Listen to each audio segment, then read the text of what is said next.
Aloha, everyone. I'm your host, Christina Laney Mitri, and welcome to Smart Living Hawaii's podcast, where we discuss smart homes and technology, sustainability, healthy lifestyles, and smart business.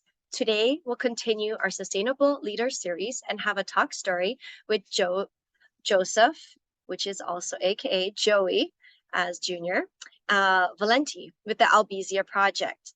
We will talk about the Albizia tree, which is an invasive species here in Hawaii, and solutions due to its rapid growth as it takes over Hawaii's forests. From building homes, furniture, and now surfboards, there is much to learn about this species and how we can restore our native ecosystem. Aloha, Joey. Aloha.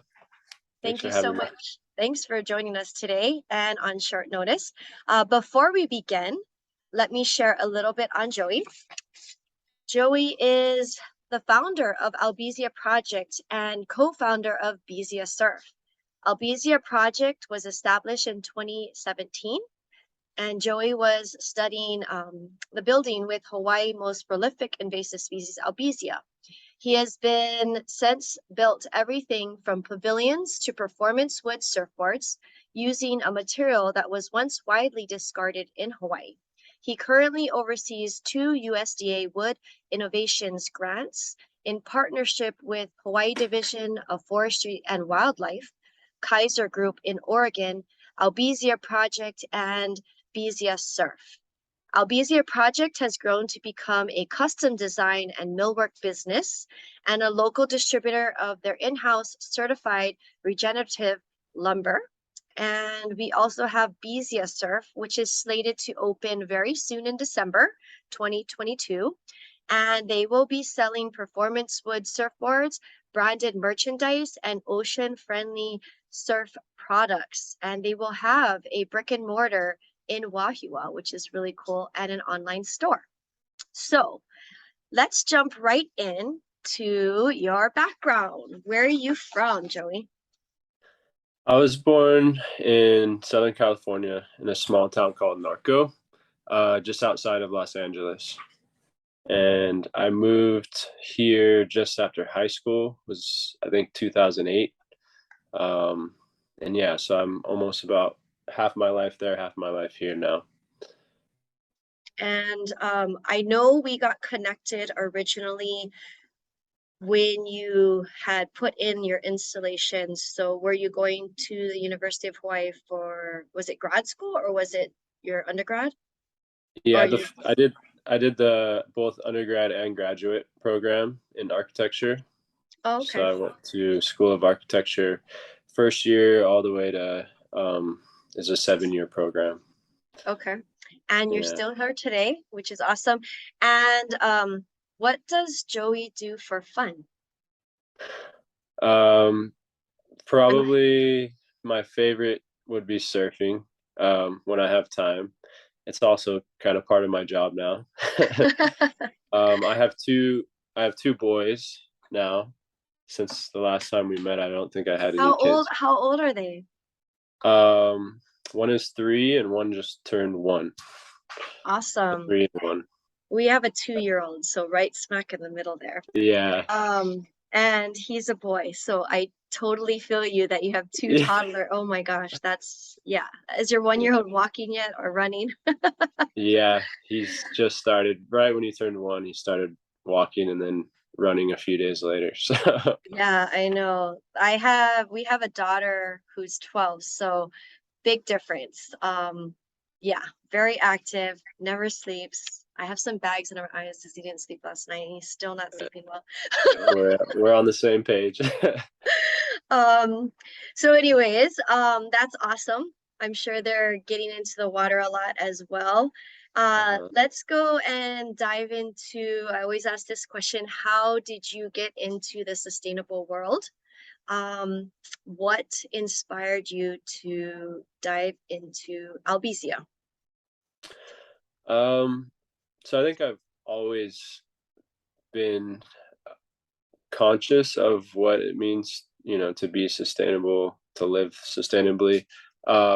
Just it's kind of who I am, which I think probably influenced my attraction to studying architecture, and my 7 years in the program, I think influenced what I do for in my practice, how I'm implementing sustainability. So I would say, being in the program kind of opened me up to what I can do to contribute to improving this planet, through the work that I do with design. So in my last year of the program, it's you do your dissertation work, and I was trying to find a way, um, and it wasn't necessarily using Albizia at the time, but just looking at ways we can become a more self-sustaining island economy. And I was in those studies finding out that we're very opposite of that, unfortunately now. It wasn't always that way. So how can we look to what we have available here to be, to go back in that direction? And I think that's basically the basis of my research and how I discovered Albizia. And I got a little bit lucky with there being this removal project at the Lion Arboretum just behind the university. It's part of the university, but off the campus. So they happen to be taking down a lot of their albizia when I was doing my research. So I was able to go back there and see it, firsthand. The scale of the trees, the logs straight, and I couldn't really comprehend why we couldn't use the wood. And I didn't have much background in woodworking, or I had taken a woodshop class in the program, which did fascinate me, and I was tied to the beauty of woodworking and inspired by that. But I didn't have any firsthand experience with like milling logs or anything. I just, naive as I was, saw a big tree with a lot of potential material inside and couldn't fathom why the logs were just being disposed of. So that was basically where, my aha moment, where I saw an opportunity to at least explore material that could be locally available. So from that point, what did you do to, I guess, get that wood into the products that you're making today? And would love to talk about, some of the hurdles that you've faced along the way too. So, because I know that now you're building with it and you've, made stuff with it, and now you're doing surfboards. So would love to hear the story on how things have evolved. How we got there, how we got to here. Yeah. So that was back in 2015, actually, was when I started my dissertation work. And that, went for a year into 2016. And I was able to, we'll go back to the Lion Arboretum where I was watching those trees come down, because I was actually able to work with the arborists and the folks that worked at the Arboretum as well to save a few of those logs. And they let me actually go up there and mill them myself. They trained me to use like some of the equipment they had. And while I was doing my research and writing my book, I was actually up there milling the lumber and learning how to do that. Because I didn't want it to be too much theory, right? I actually wanted to see like what the material looked like. I wanted to build something with it. So when you say milling, is that like cutting down the tree, or is it actually turning into a certain type of so cut? So I'll give you some 101 description on like what these terms are. So the arborists are the guys that they fell the trees, they take them down, and then the sawmill or a sawyer will mill it into lumber. So they'll take the logs and then cut it into, dimensional lumber or slabs. But that's not what they were doing there. They were just cutting them down and then taking them to the green waste or something, or H power, or. A lot of times that happens, but in this case, since it was up there and they had so much land that, there's a lot of ravines. So they were actually just dropping them off into a ravine. and they'll just break down over time. So that was the expense of removing it from the property is so high. Like I'm sure they had to figure out a way to just leave it on the land. So that was that project. In some cases, it's in residential areas, they have to get it out. So there's a cost to haul it. There's a cost to dispose of it. And that's kind of where we come in now, is we'll capture that waste product rather than it going to the landfill or wherever they take it. We'll save that, that mass. It's a lot of sequestered carbon in each log if you can capture that. But I'm jumping ahead. So yeah, the logs were going to get disposed. I was able to save a few. They set them aside, and then they worked with me to mill them into lumber. So I learned how to dry the lumber. I took it to the school. I actually made some study models. I made some smaller scale models of the structure that I had designed. And I made some full-size mock-ups to see it at full scale. And we actually tested it in the engineering lab, compared it to Doug fir to see if it met structural requirements as a building material. And it checked all the boxes, right? So it was like, okay, maybe I'm onto something. It's actually working. It looks good. I don't really understand why people are talking so negative about it, because I see potential. And there was a lot of doubt around the idea that I was like, whenever I met someone that had experience, maybe they didn't have experience with it specifically, but they had more experience with wood than me, and they would say like, oh, don't waste your time. I ignored that and I just kept trying things, and in my perspective, it was working, right? So we ended up building the structure. We got funding, and that was kind of the last time we met, I think, sometime after we built the prototype.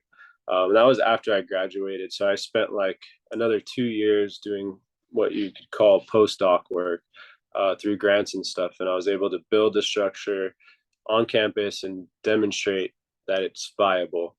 And we had all the structural testing results to back it up. And a physical structure is, you can't challenge that, right? It was built and it's withstood the Could you elements. just explain it in verbally to the listeners to what your structure was like and what it would be potentially used for, should we be able to use it with, Sure.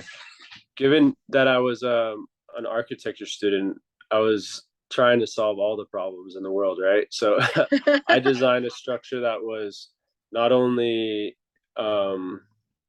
visually attractive, right? We wanted something. I was thinking of something, if this gets built, it has to draw attention. It has to make a statement, kind of like an artist thinks, right?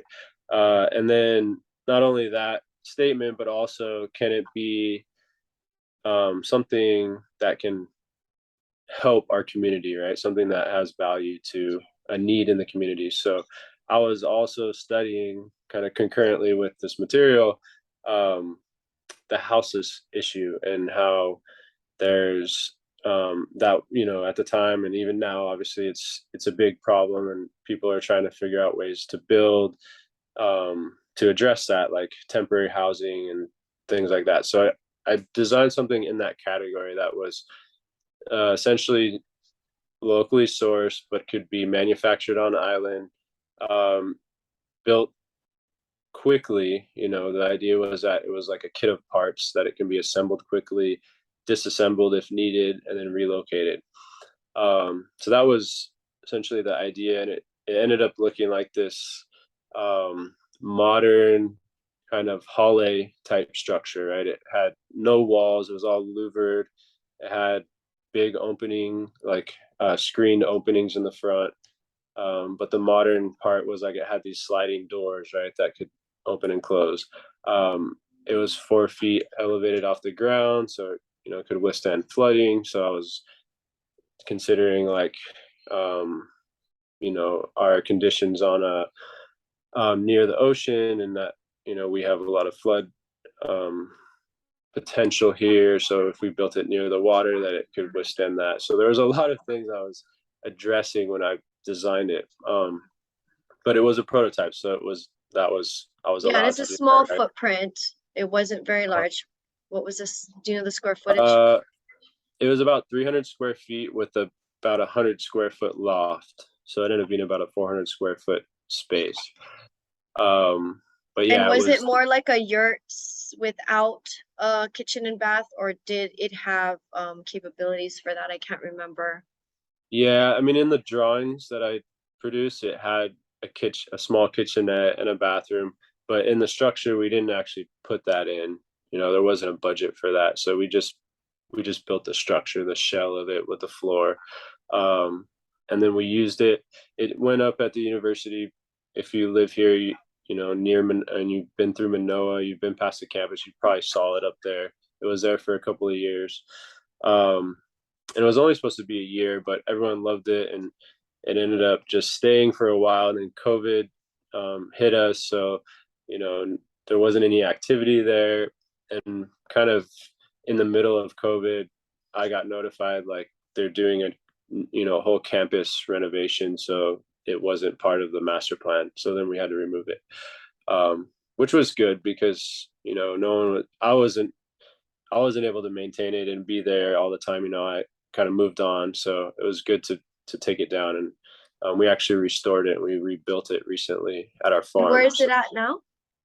So we have a 5-acre farm, organic farm in Mokuleia, Oh, and awesome. we're doing all citrus, tropical fruits, and different kind of tree orchards around the farm. And part of what we do with Albizia Project is native ecosystem restoration. So we're going to have a lot of space designated for growing native plants, nurseries where we can grow native stuff and then we can plant them. We did one restoration project during COVID in the back of Manoa Valley, actually not too far from where the first trees were milled at the Line Arboretum. Just around the corner from that, there's a Waiakeakua stream. And we were approached by some Native Hawaiian practitioners that steward that land. They saw the structure at UH and found out what it was. And they have an Albizia problem on that land. So they connected with us and said, can you help us remove this Albizia so we can grow more food?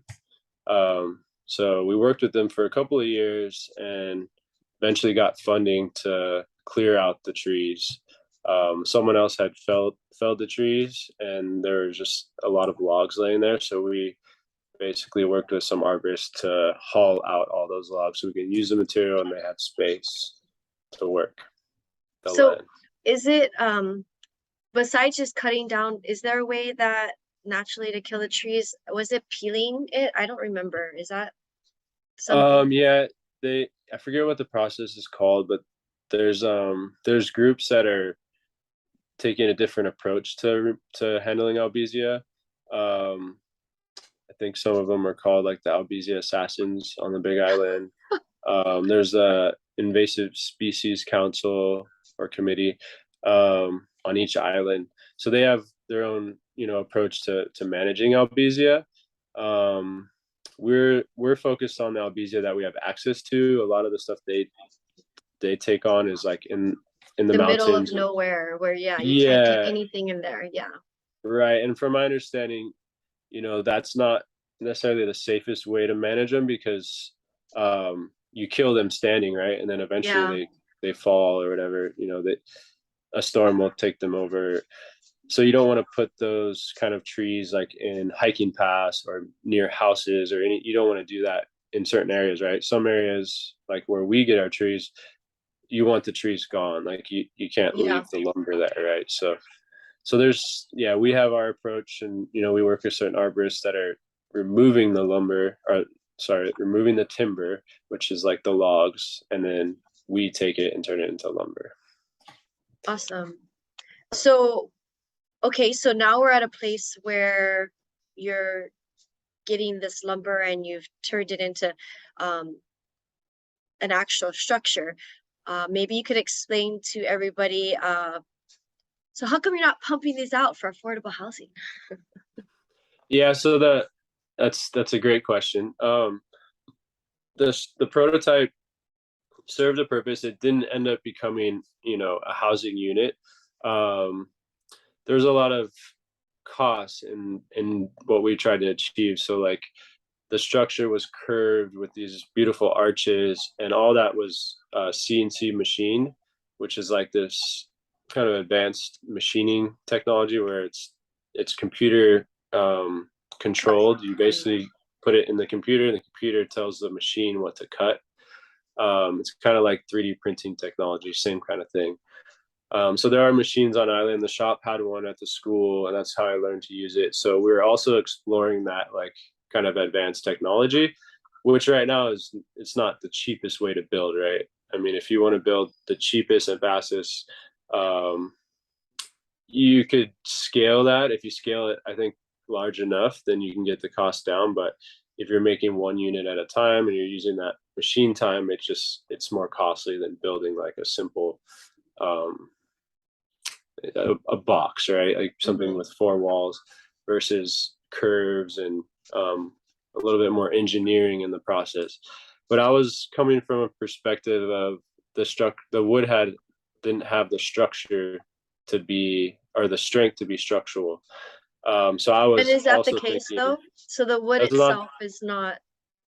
it's not the case. Yeah. So that's just what I was told. And that's what I kept hearing. And, those influences kind of made me a little uncomfortable with just building like a stick frame house out of it. Right. So I actually took it a few steps further, and we did like basically what they do with mass timber, which is a whole nother topic, but there's cross laminated timber, there's glue lam beams where they glue up lots of pieces of lower value wood, right? Lower strength species like pine and stuff, and then it gives it that integrity when you glue up a lot of pieces together. So that was the approach I took. I glued it up to make it stronger, essentially. But when we built it once and we did the test, the design was already completed, so it wasn't like, oh, let's undo that because we found out it wasn't as weak as people say. We just stuck with it and we built it. And so if we were to do this at scale and we were to build, affordable housing, then we would probably get rid of the arches and we would get rid of the gluing and simplify it, right? Because we found out that the strength of the wood actually is comparable to Doug fir. So you can build with it dimensionally without having to do all the engineering. The challenge is, there's a lot of rigorous testing to get it approved. I don't know what it would take to get that done, but I think it would be some kind of, It's like at least like 1 or 2 years of like, I know that David Sands with bamboo, like they're doing it and everything like that. So they're going through that process, but they have with bamboo, obviously it's not the same type of product. So they are going to have to do the laminate, like, it's a very strong product, especially once it's all glued together. So that is the route they're taking with their rhizome.co company. And then they're putting it through the tests and everything that for building code and stuff like that. So it's worth looking into if it actually is as strong, because does Albizia, where else does it grow? Where is it known for? How did it get here? Yeah, so interestingly enough, it arrived about 100 or exactly 100 years before we established Albizia Project. So in 1917, I believe, another guy named Joseph brought it in. Yeah, how weird. And now Joseph's taking it out. Yeah, 100 years later, we've kind of come from the other direction. But yeah, he was a botanist, and his task was to help restore Hawaii, because in his lifetime, or in that that time frame, they were dealing with cattle grazing, like all the farmers and stuff that actually denuded the landscape. So if you look at old footage from those times, like Manoa was like deforested. It was quite interesting to see, like in that time frame, they had taken out, there was what's it called, sandalwood, over harvesting. They basically harvested all of their high value species, and sold it off, I think, to China or something. Yeah, So at that that was an time, actual industry at the time, I believe.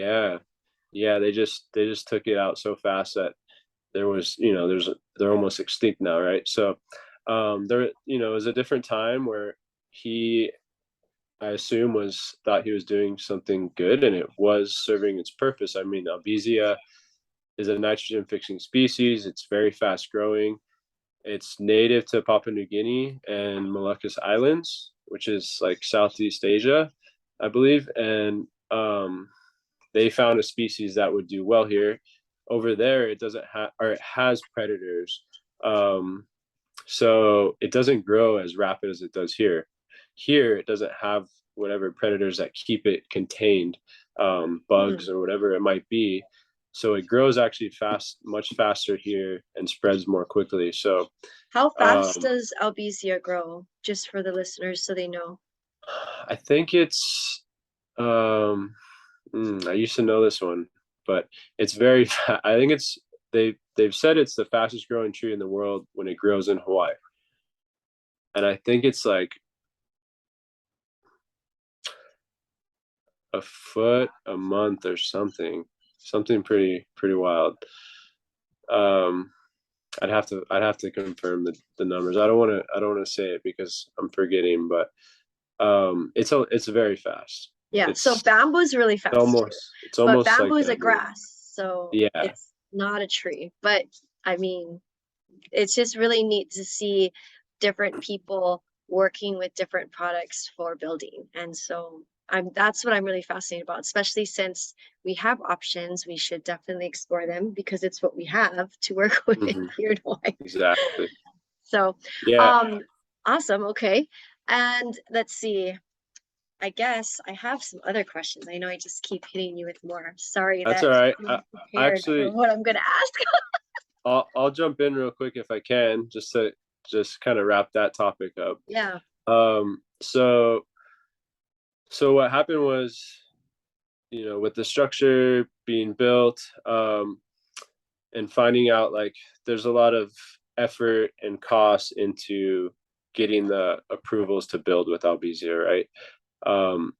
And what we were getting, basically the response to the structure being built and the work we're doing, was a lot of inquiries for like interior design work and commercial space, like millwork and different types of furniture and all types, these types of products versus build me a house, right? So that's kind of the direction we went with Albizia Project, because that was the demand. That was what people were asking for.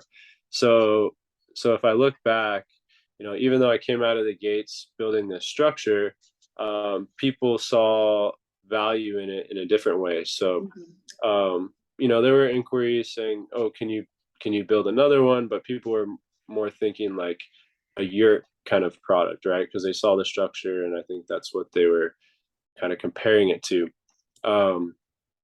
So we didn't really see the alignment with what we were doing, going that route, like at the time. So we ended up pursuing a lot of the projects that were kind of architectural interior design work. So we would do these cool ceiling grill works for clients, and we did the Elemental Accelerator ceiling. We did Island Brew Coffee House and Ward, their ceiling. We did their tables and their shelves. We're doing a gym set, all entirely out of wood. Even the weights we filled with lead. So it's like, if you imagine bench press and all these gym equipment made out of Albizia wood, is the project we're working on right now. And it's going to be for one hotel, which is a sustainably minded hotel in, where is it? Kauai in Honolulu Bay. Really? Is it already open, or they're going to open? I think they're opening in 2023. So we're installing this gym set, I think, end of the year or maybe January. What's the name of the hotel? It's called One Hotel. Yeah, I think you should. I can connect you with the folks that I work with there, but awesome. One Hotel, like ONE Hotel, Honolulu. Okay. That's their brand. I guess they're all over. I've never stayed at Yeah. one, but they're yeah, just a eco-conscious hotel brand. Oh, So those are the I'm types of curious. That's yeah, so cool. those are the types of projects we've taken on. They've come to us. We haven't marketed or anything really, right? So we've just been taking on these projects. Someone approaches us and said, "Can you make this out of Albizia?" And given our facility that we're based out of and the access to the material, we can pretty much, we found, make anything out of Albizia. There's certain applications where you don't want to use that as a deck, for example, like a decking material, because it's softer. That's something if you want to use a local species, I would use eucalyptus. That's what I did for my deck. But there's certain applications where someone will say, "Can I do an Albizia deck?" And then I'll recommend they use a local eucalyptus instead. But in most cases, especially interior, I mean, Albizia is a good species for a lot of applications. So Cool. we've been busy with that. And And then moving into your new endeavor, perhaps, are you ready mhm, to go there? yeah, oh yeah. You want me to jump in? Yeah, Okay. sure. Jump right in. So how do I start this? So okay, it's actually very connected to everything we're doing as well. When I was building that structure, I outgrew the shop at the architecture school at the university. Um, it's a small woodworking shop that's for students to make models and small furniture. I was building a house, right? So I teamed up with the shop director, and we actually led a class when we started to build it. So we built a few of the arches. We built a section of the structure at full scale with some students, and that's about where we outgrew the space there. So we started to build it there, and then I started looking elsewhere. I needed a larger facility to build the entire structure is what I found. So I ended up, long story short, connecting with Bellows Millwork and the owner, Eric Bello. He was one of the only people that actually thought what I was doing was viable. So his eyes kind of lit up when I presented it to him, and he said, "Yeah, if you're willing to work in my shop and learn my equipment for a few months, I'll let you use the facility after hours to build your structure." So that's what we ended up agreeing on. So I learned to use like all of their millwork facility equipment.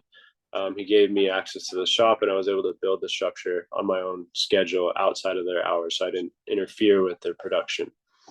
And during that time, we developed a relationship. I learned that he used Albizia years ago. He started a mill on the Big Island with some partners, and they were very familiar with Albizia. So he had projects where he'd actually used Albizia, and he had this surfboard sitting in the conference room that was an Albizia surfboard with chambers inside, meaning it's hollowed out, so you get some of the weight out of it. And I'm a surfer, so I was fascinated by that concept, and surprised that someone else was doing something with Albizia. So that's kind of where we hit off, future endeavors. And I approached him sometime, in the following years, if I could get involved in the surfboard project, because they had just built a prototype and it just sat there, right? They didn't go anywhere with it. And I saw potential there. So, 6 years later, we're now pretty far into this new endeavor where we've built several different prototypes of these Albizia surfboards. We actually got one of those Wood Innovations grants that you mentioned in the introduction to begin to manufacture these boards. So we actually got some funding that has allowed us to put our energy into taking this into basically production and opening a surf shop and selling these surfboards. So this has been like maybe the last 2-3 years, picking up steam, getting these prototypes dialed in, and now we're in like the final months of perfecting the production. We're about to make a fleet of longboards, a fleet of fish, big wave guns, and tow and surfboards. So we've got these pretty awesome partnerships with like Dick Brewer Surfboards. He was actually the first shaper that we worked with on the first surfboard prototype.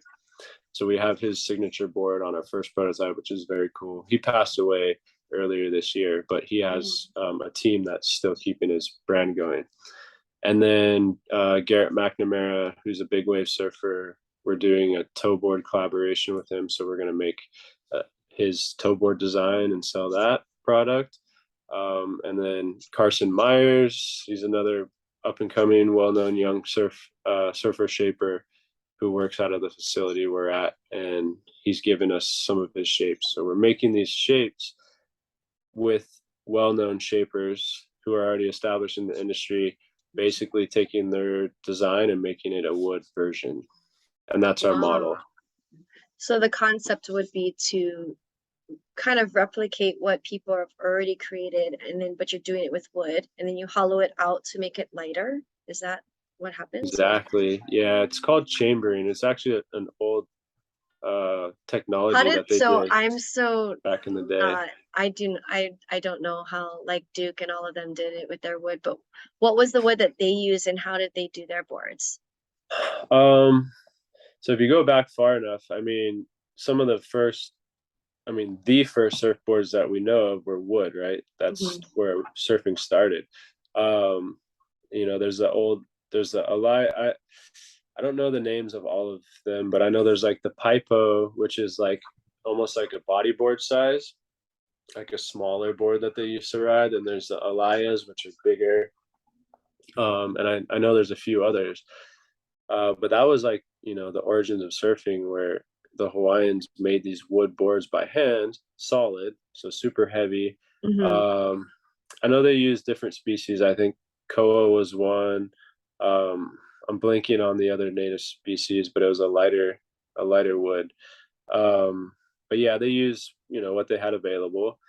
Obviously not Albizia, but now Albizia is plentiful. It's a lightweight species. It's similar properties to balsa, which is what a lot of the old mid 1900s wood surfboards were made from. Balsa is used in airplane wings and all kinds of stuff like that. So Albizia is a little bit denser, stronger. So we found it to be quite comparable as a material for surfboards. And then what do you coat them with? Can't really show it here because it's a podcast, but I mean, I would love to come by and check some of these out if you're able to. Do you have photos and stuff like that already? Yeah, I mean, have you started a page and everything? Because I got to check that out. Yeah, so our website's up. It's biziasurf.com, and then our Instagram is Bizia Surf. So we just started getting those going this year, but yeah, they're starting to. I mean, they look legitimate. Like, our website's just about ready to go. We haven't been talking about it because we haven't started selling boards, but if you go on the site, it's full of information. And we're actually going to do a giveaway to kick things off, I think Thanksgiving weekend. So we have the surfboards. We have a surfboard bag company as well. We're making surfboard bags from 100% recycled polyester, and these are launching kind of side by side. Our partners on the surfboard bags actually just opened a skate shop in Kailua, so they're all kind of in the same group of activities. So we decided we're going to do a giveaway, and they actually have an Airbnb that they call the Surf Cabin up in Pupukea. So we're going to give away I think a 1-week stay there. We're going to open it up to mainland US too, so we'll cover a flight, a round trip flight, a week stay at the Surf Cabin. You're going to get a surfboard and the bag and a surf and skate lesson. So it's like this whole package that we're going to do to kick off the companies. So what do you have to do to enter? Not sure we're still working out the details. Yeah, but I think our goal is by Thanksgiving weekend we'll launch it, and it's going to be like the typical follow all the companies share it and I don't know, post about it or something. Got to work those details out. Awesome. So I don't even know what a range for, let's say, like a regular surfboard is in comparison to your custom wood ones. Like, what are we talking for a range of a surfboard price? I have no clue. Yeah, so we're in like the final days of dialing in the pricing right now. So I don't have an exact number, but I would say we're falling somewhere in the range of a high performance, high end. Like if you're looking at a longboard, for example, the high end longboards by well-known shapers can go for up to $2,000, right? I think we're gonna come in somewhere above that, but not too far. So our goal is to be in that range, but because of our process and the material, wood versus foam, we are going to be more expensive, but we're trying to keep it in a range that's still within reach for the market, for the broader market. What's it coated with? Oh yeah, I never got to that one. So we're actually using a bio-based epoxy. So it's a bio resin. It's like the most eco resin for surfboards that you can get right now. It's called Entropy Resins is a product. And we're actually removing the fiberglass. So fiberglass is, another petroleum-based product. Epoxy is a petroleum-based product. Foam is a petroleum-based product. So we're trying to eliminate as much of that as possible in our product. Because to be honest, like that's I think the direction that we all need to be going, and that we're going to be going, getting rid of plastics from our oceans. And if we're surfers, that's kind of that's a hard thing to let go of, right? I mean, I have foam surfboards. Like I probably won't until they come up with something better. I'm gonna keep riding that, right? So we're offering something alternative to that. Not saying to throw away all your foam boards, but it's definitely a more sustainably focused product where we make something from wood, no fiberglass, and our sealant is a bio-based product. Cool. So have you tested them out? How do you feel they work compared to a regular surfboard with styrofoam? Oh yeah, we've been surfing them for a couple of years now. They are, to me, I mean, I might be a little bit biased because I've been working with them for so long, but I feel like they're magic under my feet because when you're paddling out on this beautiful piece of wood and it has similar weight properties, it's a little bit heavier, but we like that for what we're making, for the types of boards we're making. It feels good under you, and it has good weight buoyancy properties that counter the weight, so it actually floats really nice. Has good control, good ride. It's overall like a really fun experience. It's different. It doesn't feel like you're riding on foam. It feels like you're riding a piece of wood. But because we make it hollow and so light, it has the performance characteristics of foam. So it's Interesting. pretty awesome. Cool. Well, let's see. Maybe you did give us the information. Can you give us the information again to your Albizia? I know that you have www.albiziaproject.com, and that's where you could find out more information on the Albizia projects and some of the woodwork that you guys do. Yeah. And then what's the best way for someone listening to reach you? Is there an email that you would like to share? Yeah, you can reach me at joey@albiziaproject.com. That's probably the Okay. easiest. And then they have their Instagram and Facebook, which is at Albizia Project. And for the Bizia, could you mention that one more time so everybody hears Sure. that one? Um, our our website is biziasurf.com, and our Instagram is at Bizia Surf. If you have inquiries for that, you can just reach out to hello@Bizia Surf or connect, through the website or Instagram. Awesome. I think that's it. That's all for today. We will probably be airing this before your big push so we can help promote your Great. opening and grand opening and everything. And feel free to share that as well. Thank you so We much will. for joining us today. And I think that's all we got. So please also check us out at smartlivinghI.org for our podcast. And then you can also check us out on Facebook and Instagram as well. Any podcast platform that's pretty well known, it'll show up if you type in Smart Living Hawaii. All right. Great. Well, until next time, live smart. Thank you so All right. much. Aloha. Thank you, Christina.